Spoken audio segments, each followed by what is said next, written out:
اعوذ باللہ من الشیطان الرجیم بسم اللہ الرحمن الرحیم الحمد للہ رب العالمین ثم الصلاة والسلام علی سیدنا و نبینا و مولانا ابی القاسم محمد اللہم صلی علی محمد و آل محمد۔ فلسفہ وضو اور نماز، یعنی کیا مطلب یہ ہے کہ دیکھیں اللہ نے انسان پر جو عبادات واجب قرار دی ہیں، جن میں ایک عبادت ہے آپ کی نماز عبادات میں سے ہے، واجبات میں سے ہے۔ ہم نماز پڑھتے ہیں اللہ کے حکم کے مطابق۔ نماز کے ارکان کیا کیا ہیں؟ پہلا ارکان کیا ہے؟ آپ جب قیام کے لیے کھڑی ہوئی تو پہلا قیام، لیکن قیام سے پہلے ہم کیا کہتے ہیں؟ اللہ اکبر۔ اس سے نماز ہماری شروع ہوتی ہے، یہ نماز۔ پھر اس کے بعد دیگر ارکان۔ اس ارکان سے پہلے، اس نماز سے پہلے ایک اور چیز ہے جو ہم انجام دیتے ہیں، اس کا کیا نام ہے؟ وضو۔ کیا نام ہے اس کا؟ وضو۔ اچھا، اب ہم وضو کرتے ہیں، وضو کے کیا کیا ارکان ہیں؟ وضو کے ارکان میں ہے ناک میں پانی ڈالنا، کلی کرنا، چہرے پہ پانی ڈالنا، ہاتھ پیر ڈالنا، سر کا مسح اور پاؤں کا مسح۔ ادھر آپ ادھر دیکھیں۔ اب ہم بیان کر رہے ہیں آپ کے سامنے فلسفہ وضو کو، یعنی اگر آپ نے، میرا خیال ہے اب تک جتنی مرتبہ بھی وضو کیا ہوگا، شاید یہ فلسفہ جو اب ایک امیر المومنین علیہ الصلوۃ والسلام کی روایت ہے،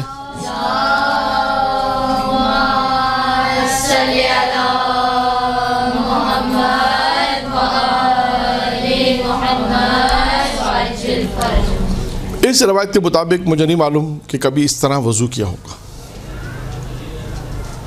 وضو تو کیا ہوگا، اور وضو ویسے بھی کرتے ہیں، باوضو رہتے ہیں، نماز بھی پڑھتے ہیں، لیکن اب وضو کرتے وقت اور نماز پڑھتے وقت اس کے فلسفے کو ہمیں ذہن میں رکھنا ہے، اس کے متوجہ ہونا ہے۔ وہ کس طرح؟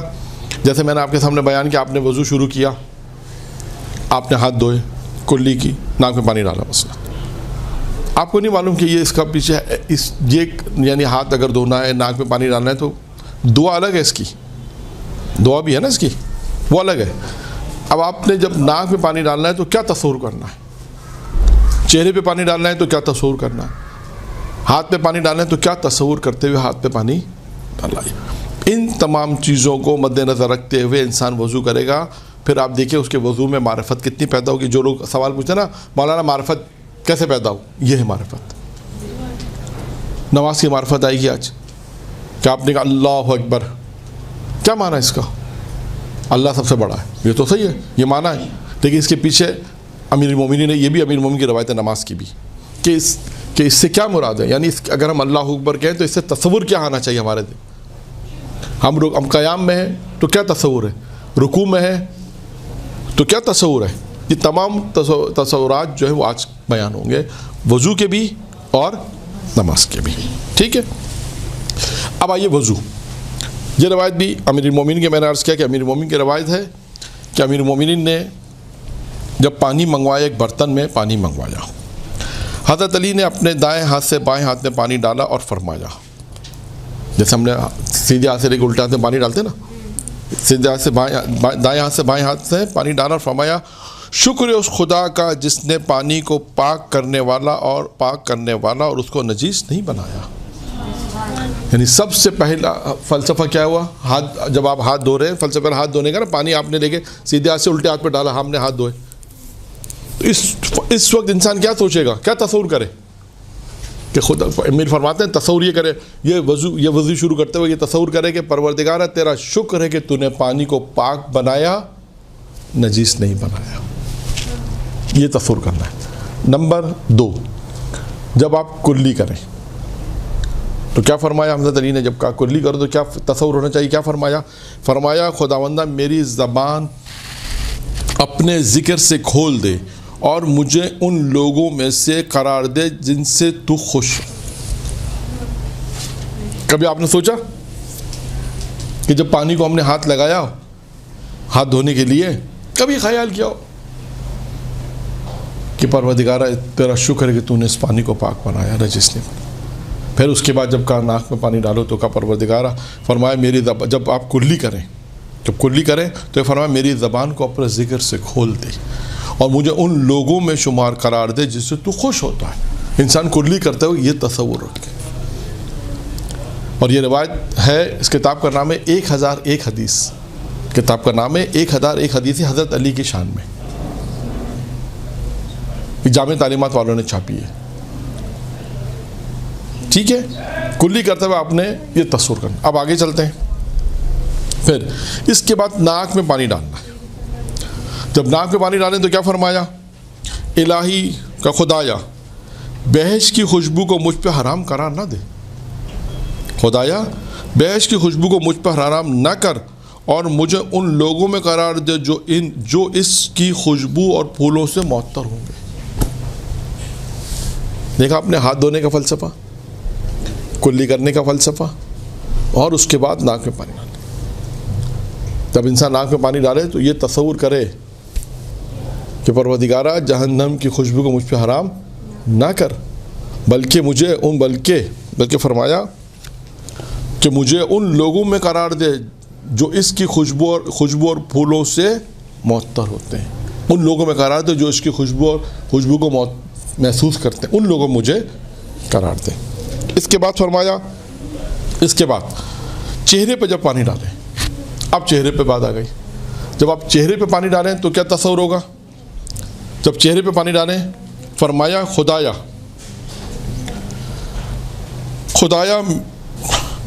خدایا میرے چہرے کو اس دن نورانی بنا دے، میرے چہرے کو اس دن نورانی بنا دے جس دن چہرے سیاہ ہوں گے۔ دیکھا آپ نے، اس طرح وضو شاید کبھی نہیں کیا ہوگا، اب ایسے وضو کرنا ہے۔ ان چیزوں کو یاد رکھنا ہے کہ جب انسان چہرے پہ پانی ڈالے تو امیر المومنین کی یہ روایت یاد ہو، جب چہرے پہ پانی ڈالتے کہ پروردگارہ میرے چہرے کو اس دن نورانی بنا دے جس دن چہرے سیاہ ہوں گے، اور میرے چہرے کو سیاہ نہ کرنا جس دن چہرے سفید اور نورانی والے ہوں گے۔ یعنی وہ دن ہوگا کہ جس دن جو ہے وہ چہرے سیاہ چہرے ہوں گے۔ روز محشر کی بات ہو رہی ہے، روز محشر چہرے سیاہ ہوں گے۔ پروردگارہ میرے چہرے کو ان میں شمار نہ کرنا، میرے چہرے کو سیاہ نہ کرنا، بلکہ میرے چہرے کو نورانی بنا دینا۔ پھر اس کے بعد دائیں ہاتھ میں جب آپ پانی ڈالیں گے، سیدھے ہاتھ پہ پہلے پانی سیدھے ہاتھ پہ ڈالا جاتا ہے، جب سیدھے ہاتھ پہ پانی ڈالیں تو کیا کہیں گے، کیا تصور کریں گے؟ کہیں گے میرا نامہ اعمال میرے دائیں ہاتھ میں دینا اور جنت میں مستقل قیام کا پروانہ میرے ہاتھ میں دینا اور حساب کے وقت میرے لیے آسانی کرنا۔ جب سیدھے ہاتھ پہ پانی ڈالیں کلی کا مسئلہ آ گیا، چہرے کا مسئلہ آ گیا۔ اب دیکھیں جب آپ وضو کرنے جائیں تو یہ تصورات ذہن میں ہو، جب سیدھے ہاتھ پہ پانی ڈالیں تو کیا تصور ہو؟ پروردگارہ میرا نامہ اعمال میرے سیدھے ہاتھ میں دینا، ایک، اور جنت کا جو پروانہ ہے مستقل چاہیے، پروانہ ٹیمپریری نہیں کا جنت کا مستقل پروانہ جو ہے، یعنی نامہ اعمال پروانہ یعنی پاسپورٹ جسے ہم کہتے ہیں، جنت میں آپ کو جس پہ کہتے ہیں ایک پرچی مل جائے کہ ہمیشہ ہمیشہ جنت میں رہے گا۔ کیا لکھا ہے؟ فرمایا کہ جنت میں مستقل قیام کا پروانہ جو ہے وہ میرے ہاتھ میں دینا اور حساب کے وقت میرے لیے آسانی پیدا کر دینا۔ آپ سوچئے کہ وضو کرتے وقت یہ دعا کرنی پروردگار سے، ویسے انسان کتنی دعا کرے؟ سوچیں یہ وضو کرتے ہوئے انسان دعا کر رہا ہے کہ پروردگارہ یہ جو چہرے پہ جو میں نے پانی ڈالا یہ تصور کرے، سیدھے ہاتھ پہ پانی ڈالا یہ تصور کرے۔ اب آئیے بائیں ہاتھ پہ جب پانی ڈالے، الٹے ہاتھ پہ جب پانی ڈالے گا تو کیا کہ میرا نامہ میرے بائیں ہاتھ میں نہ دینا اور میرے ہاتھوں کو میری گردن کے ساتھ نہ باندھنا کہ میں آگ کے بڑھتے ہوئے شعلوں میں تیری پناہ چاہتا ہوں۔ کیا فرمایا؟ جب اس کے بعد میرا نامہ اعمال میرے بائیں ہاتھ میں نہ دینا، میرے ہاتھوں کو میری گردن کے ساتھ نہ باندھنا، اور میں آگ کے بھڑکے ہوئے شعلوں سے تیری پناہ مانگتا ہوں۔ پھر اس کے بعد کیا کریں گے؟ چھٹا، یہ ہے ساتواں کیا ہے؟ سر کا مسح۔ سر کے مسح جب کریں تو اس وقت فرمایا خدایا مجھے اپنی رحمت اور برکتوں اور بخشش میں شامل کر۔ جب آپ سر کا مسح کریں تو کیا دعا کریں؟ پروردگار مجھے اپنی رحمت، برکتوں اور بخشش میں شامل کر۔ یہ انسان اس وقت دعا کرے، کوشش کرے کہ انشاءاللہ تعالیٰ یہ جو وضو کا طریقہ، جو فلسفہ وضو اور جو وضو کرتے وقت انسان اپنے ذہن میں رکھے، انشاءاللہ دعا کریں خداوندہ کہ آج کے بعد سے جب وضو کریں تو ان چیزوں کو اپنے ذہن میں رکھے اور معرفت مزید پیدا کرے۔ الہی آمین کسی نے نہیں کہا؟ ہاں ٹھیک ہے۔ اب کیا رہ گیا؟ پیر کا مسح۔ پیر کا مسح جب کریں فرمایا جس دن قدم ڈگمگائیں گے مجھے ثابت قدم رکھنا۔ جب پیر کا مسح کریں تو کیا کہیں؟ فرمایا جس دن قدم ڈگمگائیں گے مجھے ثابت قدم رکھنا، میری سعی اور کوشش ہر اس عمل میں قرار دینا جس میں تیری خوشنودی ہو۔ یہ فرمایا، دیکھا آپ نے، چہرے کے حساب سے، پہلے ہاتھ دھونے کے حساب سے، کلی کرنے کے حساب سے، ناک میں پانی ڈالنے کے حساب سے، چہرے پہ پانی ڈالنے کے حساب سے، سیدھے ہاتھ، الٹا ہاتھ، سر کا مسح اور پیر کا مسح۔ ان 8 موارد ہو گئے۔ جب انسان وضو کرے تو ان 8 موارد کو ذہن میں رکھتے ہوئے کہ یہ 8 موارد ہیں کہ انسان جب وضو کرے تو اس فلسفے کو ذہن میں رکھے، پھر دیکھے اس کی معرفت کتنی بڑھ جائے گی خدا کی طرف۔ جب وہ چہرے پہ پانی ڈالے گا تو یہ تصور کرے گا خداوند اس چہرے کو روز سیاہ نہ کرنا بلکہ چہرے کو نورانی کرنا۔ سیدھے ہاتھ پہ پانی ڈالے تو کہ پروردگارہ میرے نعمہ اعمال میرے سیدھے ہاتھ میں دینا، مجھے مستقل پروانہ جنت کا دینا، اور میری حساب کا مجھے آسانی کرنا۔ اسی طرح الٹے ہاتھ کا فرما دیا کہ میرے نعمہ اعمال میرے الٹے ہاتھ میں مت دینا، اور میرے ہاتھوں کو میری گردن کے ساتھ نہ باندھنا کہ میں آگ کے شعلوں بھڑکتے ہوئے شعلوں سے تیری پناہ مانگتا ہوں۔ اب آئیے پیر کا مسح بھی فرما دیا۔ جب پیر کا مسح کر رہے تھے کیا فرمایا؟ جس دن قدم ڈگمگائیں گے اس دن مجھے ثابت قدم رکھنا، اور میری سعی یعنی کوشش کو ہر اس عمل میں قرار دینا جس میں تیری خوشنودی ہو۔ پھر اپنے بیٹے محمد حنفیہ سے فرمایا، اس کے بعد فرمایا کہ جو بھی اس طرح وضو کرے گا، جو بھی میری طرح وضو کرے گا اور جیسے میں نے دعا کی ہے ویسے دعا کرے گا تو اللہ تعالیٰ اس کے وضو کے پانی کے ہر قطرے سے ایک فرشتہ پیدا کرے گا جو اللہ کی تسبیح اور تقدیس کرے گا اور اللہ اکبر اور لا الہ الا اللہ کا ذکر کرے گا، جس کا ثواب وضو کرنے والے کے نامہ عمل میں لکھا ہے۔ دیکھا آپ نے، صرف ایک وضو کے اندر کتنا فلسفہ موجود ہے، پوشیدہ ہے۔ اگر آپ صرف وضو کے فلسفے کو دیکھیں، آج اس روایت کو خاص قرار دیا اس موضوع کو کہ جب انسان وضو کرے تو اس طرح وضو کرے جیسے امیر المومنین نے روایت میں فرمایا، اور پھر یہ بھی فرمایا کہ جو اس طرح وضو کرے گا جیسے میں نے فرمایا ہے، یہ جو چیزیں اس طرح تصور کرے، جب ناک شروع کرے ہاتھ دھوئے تو کہ پروردگار تیرا شکر ہے تو نے پانی کو پاک بنایا، نجس نہیں بنا۔ اب یہاں سے دوبارہ بیان نہیں کروں میں، یہاں سے وہ جب پورا وضو مکمل کر لے تو امیر فرماتے ہیں کہ جب اس طرح وہ وضو کرے گا اور اس طرح جیسے میں نے بتایا اس طرح وضو کرے گا تو پروردگار عالم ایک فرشتے کو خلق کرے گا، اور جو اللہ کی تسبیح تقدیس کرے گا، اللہ اکبر لا الہ الا اللہ، اور پڑھے گا، اور اس کا ثواب وضو کرنے والے کے نامہ اعمال میں لکھا جائے گا۔ یہ ہو گیا آپ کا وضو اور اس کا فلسفہ کہہ لیجئے۔ اس وضو کرتے وقت انسان جو امیر المومنین جو فلسفہ بیان کیا ہے، احکام، یعنی انسان تصور کرے کہ وضو کر رہا ہے تو اس وقت کیا اس کے ذہن میں ہونا چاہیے۔ ایک درود پڑھیں محمد و آل محمد۔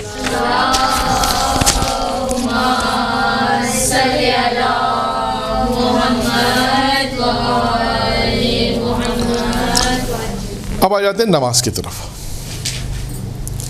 اب یہ جو روایت جو میں بیان کر رہا ہوں یہ میزان الحکمہ کہ جلد نمبر 4 یا 5 ہے، جلد نمبر نہیں لکھی ہوئی، یہاں پر نہیں لکھی ہوئی، جلد نمبر 5، میزان الحکمہ جلد نمبر 5 میں آپ نماز کے چیپٹر میں جائیں، جلد نمبر 5 نماز کے چیپٹر میں جائیں، وہاں پر آپ کو یہ روایت مل جائے گی کہ امیر المومنین، یہ بھی امیر المومنین کی روایت ہے کہ انسان جب نماز پڑھ رہا ہے تو کس طرح وہ ان فلسفوں کو یاد رکھے گا، ان فلسفوں کو اپنے ذہن میں رکھے گا، تو وہ پھر معرفت اس کی بڑھتی جائے گی.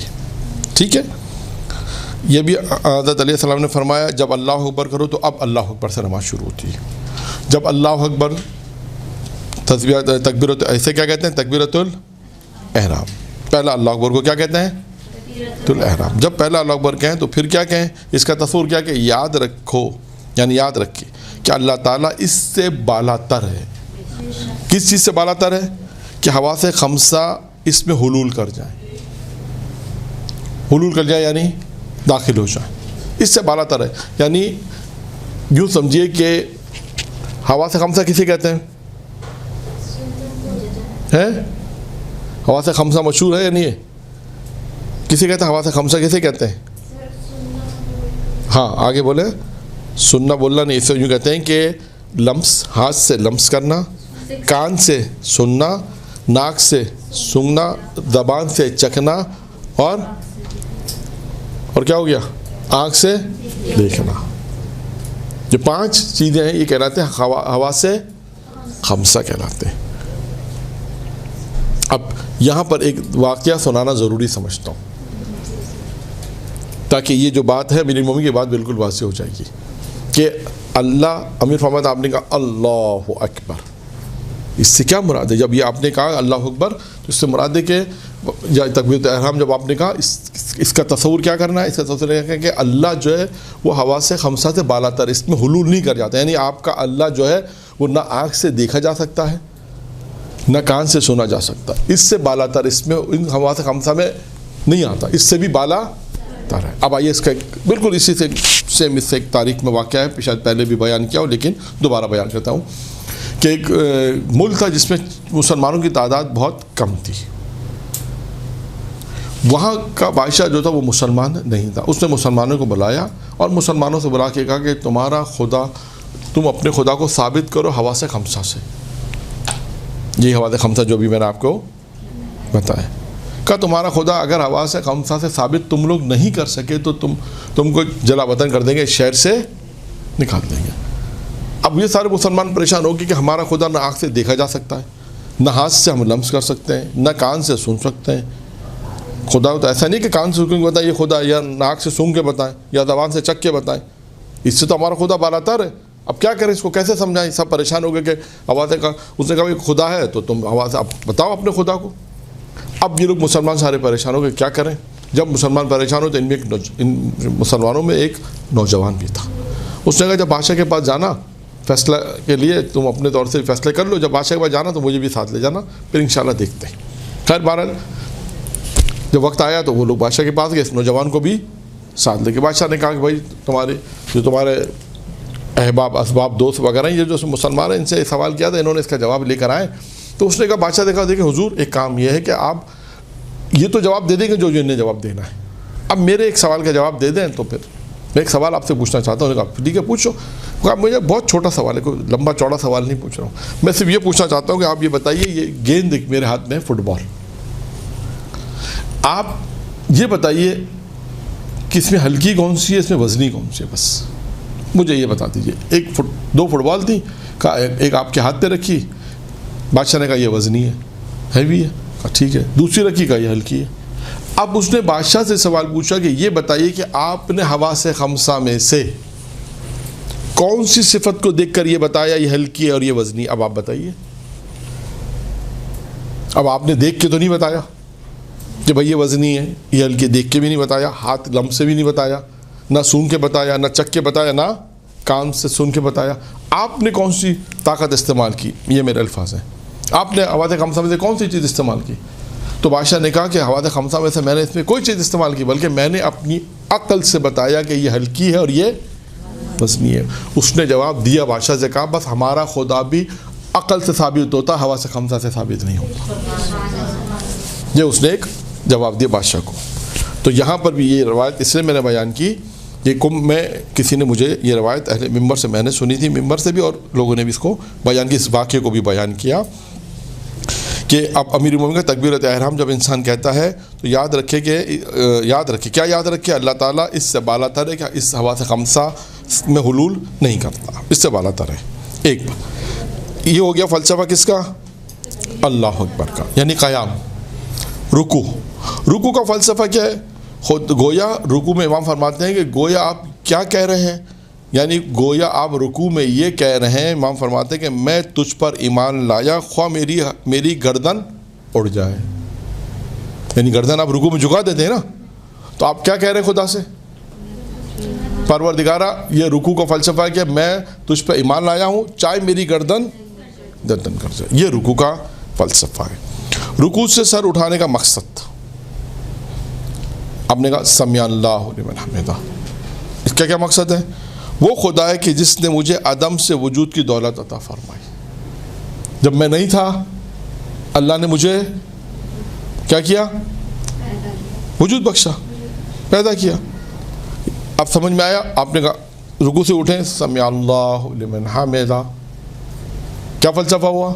پروردگارہ تو نے مجھے، خدایا تو ہے جس نے مجھے عدم سے وجود بخشا، میں نہیں تھا تو نے وجود دیا.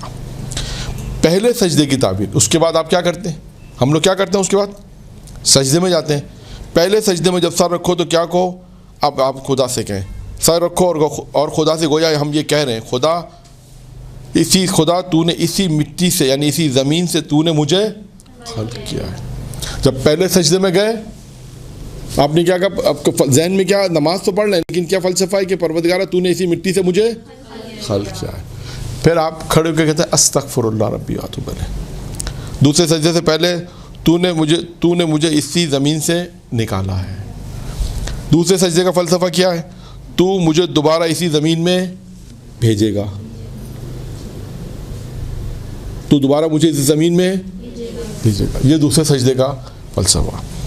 پھر دوسرا سجدے کا فلسفہ. پھر اس کے بعد سر اٹھاتے ہیں اسی زمین سے تو نے مجھے، اچھا پھر سر اٹھاتے ہوئے دوسرے سجدے سے اٹھا کہتے ہیں اسی زمین سے تو مجھے دوبارہ اٹھائے گا.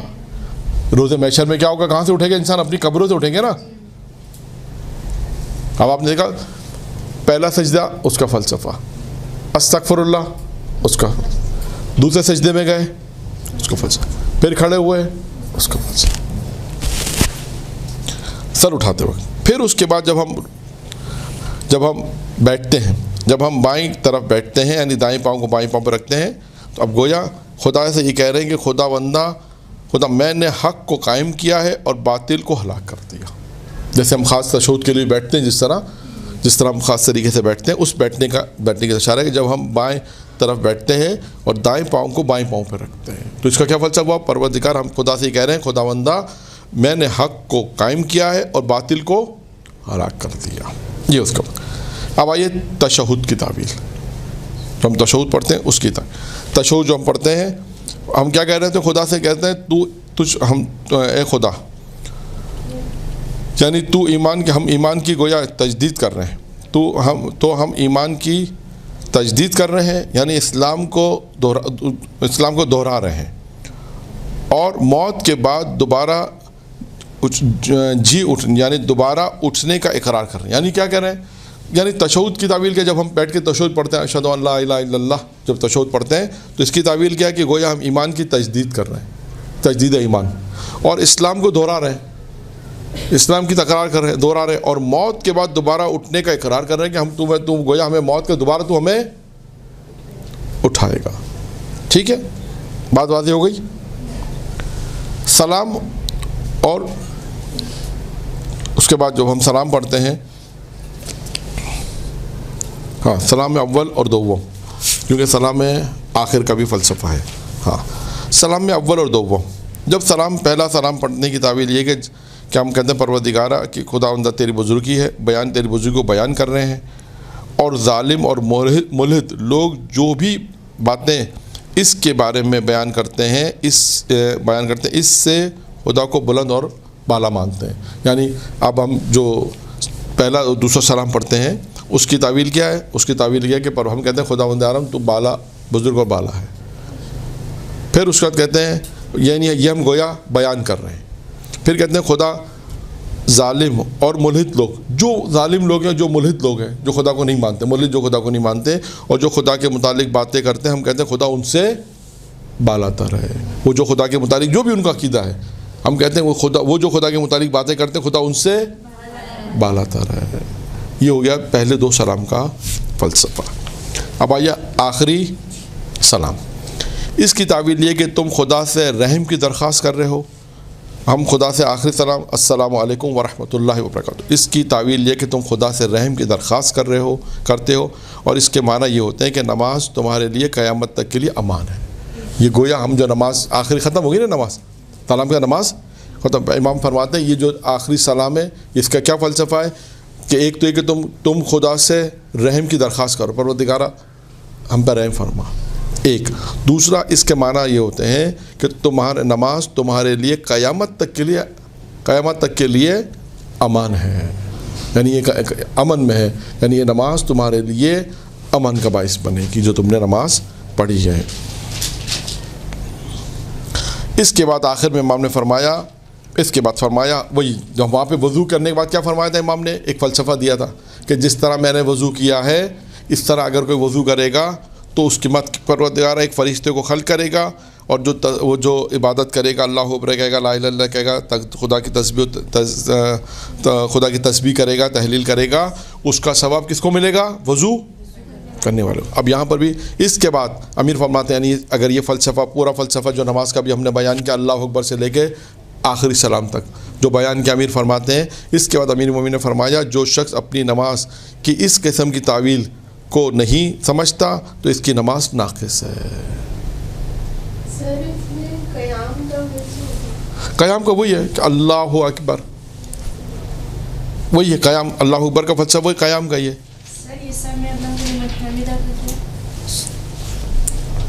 سمیان رکوع سے سر اٹھانے کا وہ خدا جس نے مجھے عدم سے وجود کی دولت ہوئی. ٹھیک ہے یہ بات یہاں پہ مکمل ہو گئی.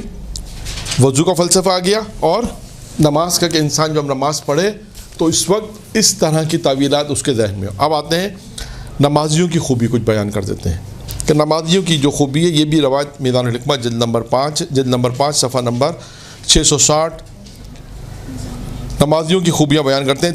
نمازیوں کی 3 خوبیاں اس میں بیان کی جا رہی ہیں.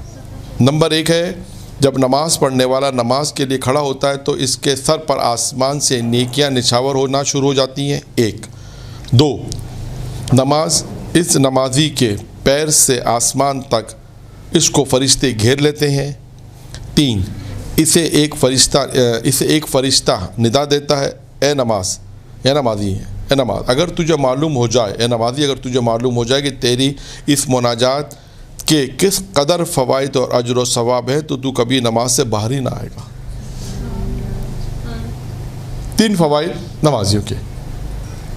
پہلا کیا ہے جب نماز پڑھنے والا نماز پڑھتا کھڑا ہوتا ہے تو اس کے سر پر آسمان سے نیکیاں نچھاور ہو جاتی ہیں.